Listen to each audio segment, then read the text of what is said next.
ఈనాడు అప్పుల పాలైన వాళ్ళు రేపు ధనవంతులైన వారు లేరా? ఇప్పుడు ధనవంతులైన వారు అప్పుల పాలైన వారు బికారిగాలైన వారు లేరా? కాబట్టి ఇప్పుడు శ్రమలు కష్టాలు అని భయపడకూడదు. పెద్దలు అంటారు ఓడలు బళ్ళు అవుతాయి, బళ్ళు ఓడలు అవుతాయి అని. నిజమే కదా.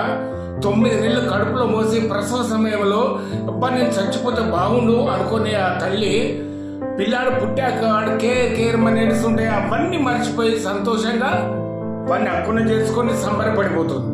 అలాగే వర్షాకాలం వర్షం వస్తుందని చచ్చిపోతామంటే 4 నెలల తర్వాత చలికాలం వస్తుంది.